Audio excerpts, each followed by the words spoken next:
cracker for you to do this to my kids. Wow. But I can't really believe that you think you better than me. Because you wouldn't be shit without Terry.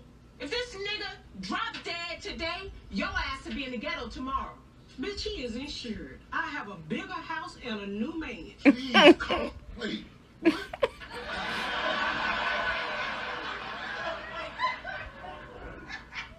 Fuck you, Pat. And fuck this raggedy ass house. I don't like this duck shit ass neighborhood anyway. I'm going back to the A, and here, bitch, is your keys. Oh, so now you know where your keys at, huh? Okay, this is all moving really fast. Can we just take a minute and think about this? Hell no. I'm done thinking. Mom! I'm done. Like, come on, Mom! Baby, come on now. Really, Ma? Kids, go to your room, okay? Go on! You got me fucked up. I ain't No, you got me fucked up. bitch, fuck you. Fuck you. Oh my God. Bitch, you Oh. don't know how to fucking act, bitch. Get the fuck out my house. Get the fuck out. You ain't gotta worry about me. Oh, they for real, for real. Crackhead. Oh God.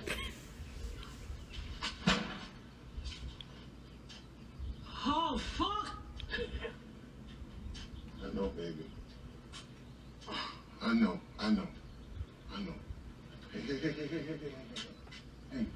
Oh, nah, that was some for real shit right there.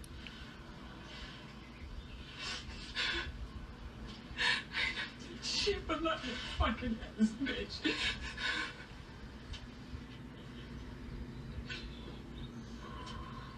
Try.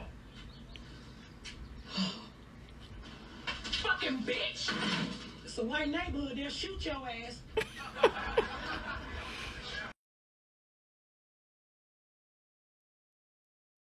All right, the Miss Pat Show fans. Now, I don't know exactly if this video is going to get taken down or the part that I put at the front of the video gets marked as copyright. But either way, you have to see it for context. It was requested that I did this video to talk about something regarding this scene, and that this particular scene from, if I'm not mistaken, it was the finale of season 1, episode 10, and don't eat that HIT. But just to kind of give you context of what's going on here, you have Miss Pat and her sister Denise going back and forth, and a lot, and I mean a lot, of profanity is being used. And the reason this video was brought to my attention was because it went kind of semi-viral, and there was a lot of people online, in the Facebook comment section of the post that were saying, oh, what kind of mess is this, all this needless profanity, and the fact that the black man, he's just dismissive and kind of pushed to the side while these women going at it. He's being talked about like he ain't even in the room. And it was a lot of people who had a lot of negative things to say, and if I'm not too lazy, I will have some of the comments on the screen here, but if I am, then but regardless, I was asked to give my thoughts, and like I said, I thought the Miss Pat Show was just fine, and I don't want to make any promises, but depending on how quickly I'm able to work on the content for All the Queen's Men, yes, it is 2:15 on Friday, September 10th. I am 9 episodes into the show. I got one more episode to watch, take notes, and I'm going to record all 10 reviews and post all 10 review videos at once. So that probably won't happen until either later this weekend or early next week. I promise you, those videos are coming out soon. And if I'm able to kill it, I might say, you know what, maybe, just maybe, I'll do the same thing for the Miss Pat Show and the Upshaws, because those are comedy shows that have 22-minute episodes. So it won't do long. It won't take even half as long to whip together videos for that. So that might be something I do between now and when Sisters comes back on October 13th. But this particular scene here has the plot being that one of Miss Pat's kids inadvertently ate a special brownie that Denise had brought into their home. Honestly, this episode kind of focused on Terry and Miss Pat agreeing to kind of cut back on sweets, and as a result, one of their children decided, I believe it was Janelle, who ate a slice of carrot cake that was tempting to her parents. So when the special brownie was brought into the house, again, Janelle ate it thinking that it would help her parents avoid any kind of temptations for junk food. But Denise actually had the special brownie because one of her, I believe it was, who's Junebug? Is Junebug, yeah, that's a boy. Junebug was actually trying to buy some drugs, but he got a bag of parsley instead. So Denise went to back him up to get the money back, but he didn't have it. So instead, he gave her a brownie that was special, and she inadvertently just left it unattended. So obviously anybody who's just walking through the house would assume, oh, this is just a regular old brownie. There's nothing, messed up about it. So she actually ate the brownie and got high. And from there, Denise and Terry and Miss Pat found out exactly what was happening, but they were spending time focusing on their child as opposed to figuring out what to do about Denise. So, they said they would work together to see if they can make things, work out so Denise could stay. And before they could even get to the situation, Denise got home from work and she was on the defense before Miss Pat and Terry could make suggestions as to how to make the living arrangement work. So the scene you just saw had all the screaming and cursing, and as a result, it led to Terry, comforting Miss Pat once Denise stormed out of the house. And the thing is, people thought that scene was too much. Oh, the acting was bad. It was just ratchet. This is just a terrible depiction of black people. And this show shouldn't even be on television. Well, first of all, it's on BET Plus. Secondly, this show, I think Kev on stage said it best. It's for black people anyway.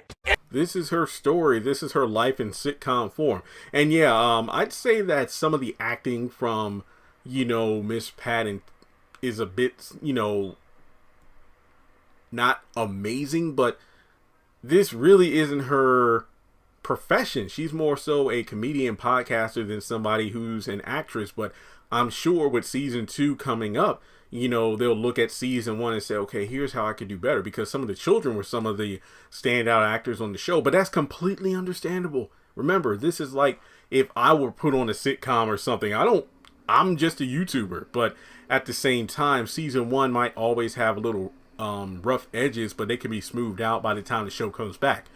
But I just feel like it felt real to me, like the falling out they had. I've seen that happen between family members. It's real. So I just feel like there was nothing too upsetting about this scene. I mean, I have nothing negative to say about it. I know all the other people online who say negative things and all, especially if they're black. I'm like, you acting like you haven't been in falling outs like this between family members, because when it comes to your kids now, family is one thing, sisters, parents, whatnot. But when your kids get dragged into somebody else's mess or something happens to them, oh, the gloves are off. Because just to kind of get to the nitty gritty, Denise is kind of like the freeloading sister of Miss Pat who can't even keep a job. And Terry, he goes to therapy. Terry's like he kind of reminds me of me. He's like the nice guy that isn't a drug dealer, who isn't a thug, but who's the kind of husband a woman would get with for security, so to speak. Because, even she said, if something happened to Terry tomorrow, I have a bigger house and another husband or something like that, another man. So essentially he goes to therapy. He invited Miss Pat to join him, and the therapy sessions went well. And it was revealed that Terry said Denise living with them stresses him out. So that's why it's a situation where Denise stuck up for her sister.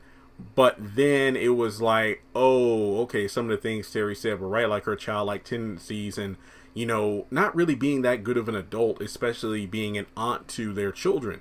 So as a result, her negligence, even though she was actually trying to help out one of her nephews, led to one of their children inadvertently getting high or taking drugs. So I think overall, it's a situation that's all too real. You know, I loved it at the end where at the I think Denise threw a chair at the door. It's like, this is a white neighborhood, your ass will get shot. So I think that for me, this was amazing. Sure, this wasn't like the greatest scene in black history. I mean, you know, black television history, but in terms of like raw and real, yes, this stuff happens. You know, like when the children try to like, hey, you guys stop fighting, go upstairs. Oh, okay. And then things escalate quickly. And then I love how Terry was there to comfort Miss Pat at the end. I have no complaints. I thought this was a great scene. You could let me know your thoughts. Do you agree with some of the negative comments about it? I forgot they were acting, to be completely, you know, honest with you. I thought that this was real. Like, I thought they were really going to throw hands because, you know, some things can't be unsaid. Or, well, nothing can be left, well, excuse me. Once you say something is out there, it can't be taken back. So it's like, I'm sure they might make up in season 2 at some point, but this scene to me was amazing. It just showed the dynamic of black households. Not to mention, you know, when one family member comes up, it's like they say, it's like sometimes when you make a come up, you can't take everybody with you. And as a result, you know, some people might say, you know what, you forgot what you used to do. You used to deal drugs and whatnot. You know what, you forgot who you are. So I think this was a great ending. And like I said before in the video, this video itself kind of makes me want to say, you know what, I'm going to go back and rewatch the show and do notes on every, you know, episode and do my reviews at some point. So be on the lookout. But yeah, I don't think the backlash is warranted. I don't care because guess what? The show has a season 2 and I couldn't be happier. So thanks so much for tuning in, guys, and I will talk to you soon.